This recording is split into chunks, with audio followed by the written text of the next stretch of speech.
Hola, es un placer tenerte aquí. Antes de empezar, suscríbete al canal y deja tu like para apoyar estas historias. Laura llevaba semanas soñando con esa cena. A sus 38 años, había decidido celebrarlos en casa con una velada elegante y medida al milímetro, como si dirigiera una obra en la que ella era anfitriona y guionista. Contrató a un chef privado para el menú, eligió un vino con historia y transformó el salón con velas altas y flores blancas, su debilidad. No era un cumpleaños más. Para ella significaba reunir a su pequeña constelación de afectos, amigos de la infancia, algunos familiares, compañeros cercanos, y poner en pausa la prisa de todos. Incluso se compró un vestido nuevo, azul profundo, que resaltaba sus ojos y le daba un aire sereno y sofisticado. En su cabeza imaginaba brindis, risas, anécdotas que se contarían después. No tenía forma de saber que esa noche terminaría grabada en su memoria por razones que nunca hubiera querido. Desde primera hora, la casa olía a hierbas frescas, mantequilla dorándose y pan recién horneado. Laura, nerviosa y contenta, repasaba la mesa una y otra vez.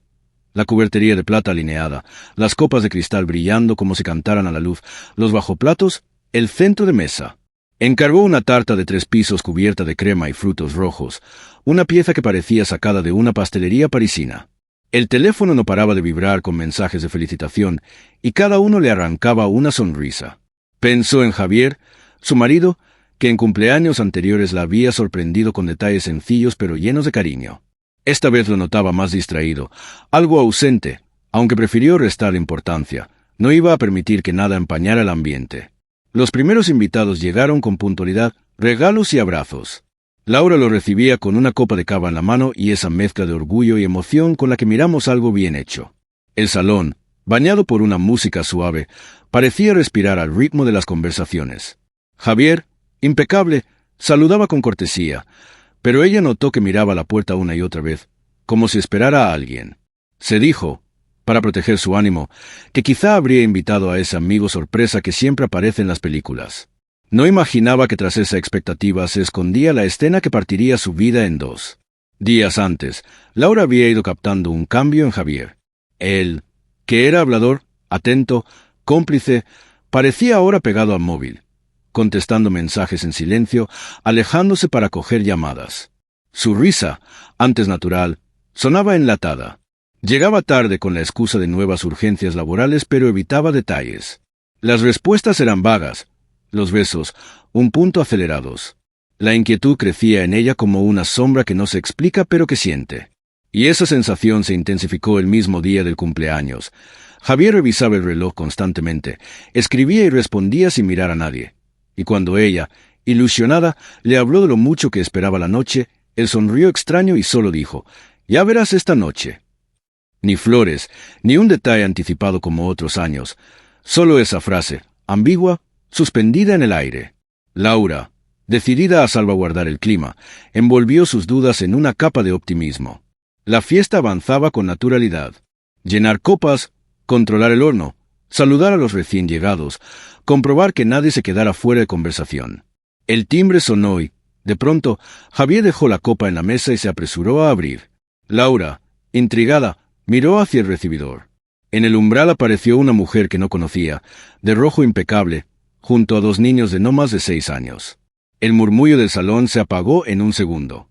La recién llegada entró con una sonrisa segura, y los pequeños corrieron hacia Javier como si lo conocieran de toda la vida. Javier se inclinó, los abrazó y besó la mejilla de la desconocida con una familiaridad que cruzó la sala como un relámpago. Nadie entendía nada. Las miradas se cruzaban preguntando sin palabras. Laura sintió como sus dedos se aferraban a la copa, tratando de detener el temblor que empezaba en su estómago y subía, frío, por la espalda. Javier, con una calma que a ella le ardió, se giró hacia los invitados y dijo, sin pestañear, «Ella es Marta, la mujer que amo, y estos son mis hijos». El golpe fue seco.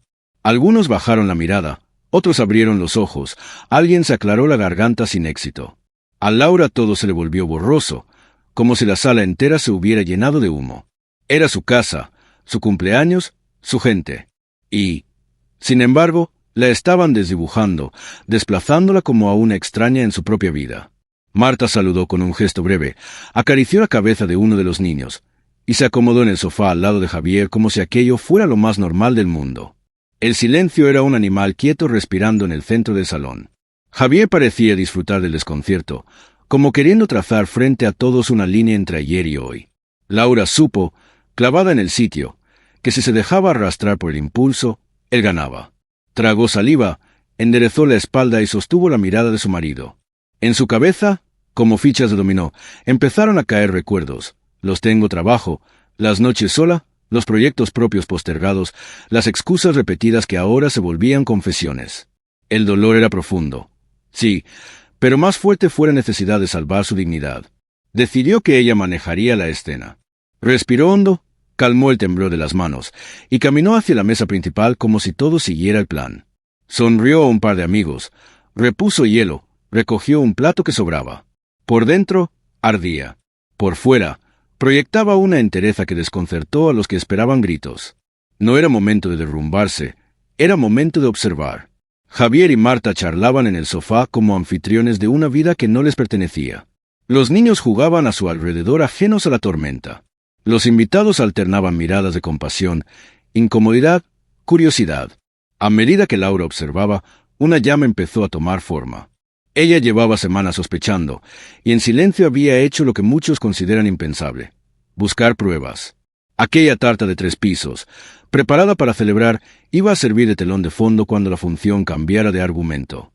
Se acercó a la tarta y tomó el cuchillo con lentitud, casi con solemnidad. Miró a Javier. Él, al verla, frunció el ceño, como quien no sabe si se acerca una broma o un terremoto. Las conversaciones se cortaron. Laura habló con voz clara: «Ahora os voy a mostrar una sorpresa». La frase cayó como una chispa en un cuarto oscuro. Los móviles, discretos, se alzaron. Javier se removió inquieto. Marta le susurró, intentando sostener una sonrisa. Laura dejó el cuchillo con suavidad y caminó hacia el aparador. Cada paso era un compás. Abrió el primer cajón y sacó un sobregrueso, cerrado con un clip metálico. Lo sostuvo en alto para que todos lo vieran, y regresó a la mesa con la calma de quien ya ha llorado y ahora solo actúa. Colocó el sobre junto a la tarta, lo abrió con los dedos y habló despacio. Contó que, semanas atrás, cuando las ausencias se volvieron rutina y las excusas calcadas, contrató a un detective. No fue fácil, pero su instinto, ese que no miente, le susurraba que ahí había algo. El detective siguió a Javier, documentó sus pasos, fotografió cenas, tardes de hotel, paseos de fin de semana mientras ella, en casa, trabajaba o cuidaba de un familiar enfermo. En el sobre había informes, fechas, direcciones. Y, sobre todo, fotos. Laura fue sacándolas una a una, alineándolas sobre la mesa, dándoles espacio para que dijeran lo que había que decir. En cada una, Javier y Marta eran una pareja cualquiera. Un brindis íntimo, una mano en la espalda, una habitación de hotel. Las mentiras, de pronto, tenían lugar y hora. Hubo murmullos, manos a la boca, negaciones que se apagaban con un no puede ser que ya no convencía. Marta apartó la mirada. Javier se encogió en una neutralidad que nadie compró. Entonces, Laura alzó un documento con sello oficial. Era el golpe que él no veía venir. Explicó que, por fechas, por calcos de sus ausencias, por detalles que el detective había hilado con paciencia, había solicitado una prueba de ADN. Y ese papel decía que uno de esos niños, a los que Javier acababa de presentar como suyos, no lo era. La sala se quedó sin aire. Javier intentó arrebatar el documento, pero ella lo apartó con un gesto seco. No lo hizo por crueldad, explicó, sino porque, ante los desfases, ella y su abogado buscaron certezas. El detective consiguió la información por vías legales. El silencio pesó. Los ojos de todos ya no eran de sorpresa, sino de juicio. Javier balbuceó algo sobre mentiras, montajes, detectives vendiendo humo. A su voz le faltaba suelo. Marta, rígida, se levantó en un impulso para salir. Laura, sin elevar el tono, la detuvo. «Aún no he terminado». 2 invitados en la esquina grababan cada segundo. Otros, sentado, no parpadeaban. Laura siguió. Sacó otro folder, más grueso. Explicó que esa casa no era su casa, como a Javier le gustaba decir, sino un bien privativo de ella, heredado antes del matrimonio. Y añadió, con la frialdad que da el papel bien hecho, que la vivienda se había vendido legalmente semanas atrás, y el nuevo propietario ya había depositado y firmado. Hubo exclamaciones. Javier se puso en pie golpeando la silla. «¿Es una broma? Laura lo miró como quien mira pasar una nube y dijo, «No. Tienes 2 semanas para desalojar». Marta abrió los ojos. Javier volvió a sentarse como si alguien le hubiera retirado el suelo. El murmullo subió como marea. Algunos sonrieron, otros compartieron miradas de vaya vuelta. No era solo el corazón de Javier rompiéndose, era su seguridad material desmoronándose. Ella remató con un último documento, la revocación del poder notarial que él tenía sobre la empresa familiar que ella dirigía. Firma y sello. Sin gritos. Sin teatro. Javier, apretando la mandíbula, restó importancia con un me da igual. A nadie engañó. Otro pilar se venía abajo. Fue entonces cuando alguien, tímido, empezó a aplaudir. Y otros le siguieron. No era júbilo, era reconocimiento. A la valentía, a la claridad. Javier bajó la mirada. Marta apretó los labios. Laura dejó un manojo de llaves sobre la mesa, frente a él. Son del coche, ese que usabas para presumir. Ya no te pertenece. Lo recoge su nuevo dueño esta noche. Fue el punto final material. Lo emocional ya se había decidido. Marta, que hasta entonces había intentado mantenerse fría, explotó. Miró a Javier con rabia y le reprochó en voz alta no haberle dicho la verdad sobre la casa, el coche, su situación real. No pienso estar con un hombre que no tiene ni casa ni dinero. Soltó con desprecio. Tiró de los niños y se marchó sin mirar atrás. El portazo no fue de madera, fue social. Javier se quedó hecho más pequeño que su traje. Intentó pedir hablar en privado. Laura ya no lo escuchaba. Respondía brindis, recibía abrazos, y la fiesta, como una flor, cambiaba de color. Esa noche terminó con Laura alzando su copa y diciendo, «Este es mi verdadero regalo, recuperar mi vida y mi dignidad». Hubo ovación. Hubo lágrimas ajenas. Hubo mujeres que la miraron con la certeza de quien ve a otra saltar una valla. Javier, aprovechando el revuelo, se fue sin despedirse. Pocos lo notaron. La protagonista era otra. A la mañana siguiente, el teléfono de Laura no daba abasto. Mensajes de amigos, conocidos, gente que hacía años no veía. Los vídeos, grabados a pelis en vertical, se habían hecho virales. Millones de comentarios. Brava. Ejemplo.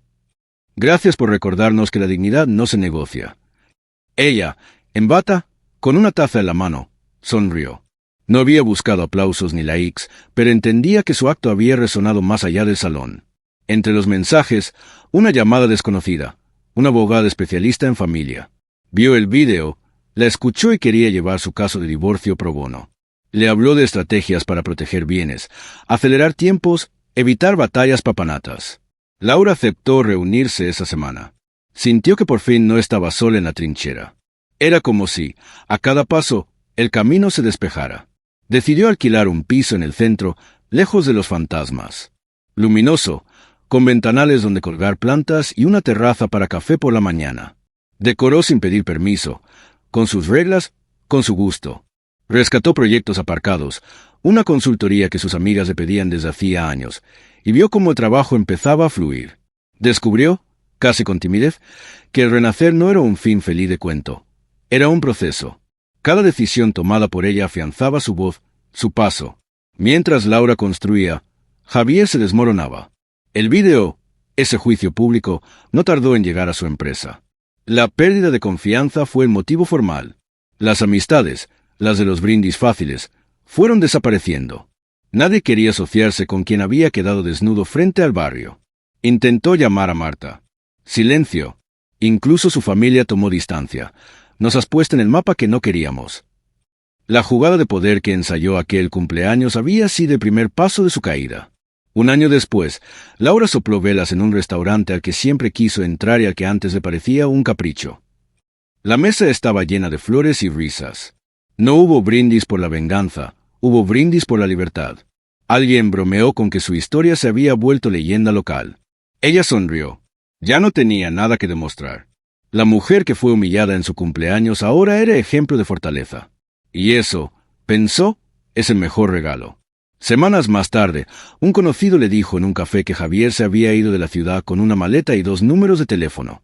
A empezar de cero, dijo, como si narrara una ficción. A Laura no le despertó ni alegría ni compasión. Fue un punto final sobrio.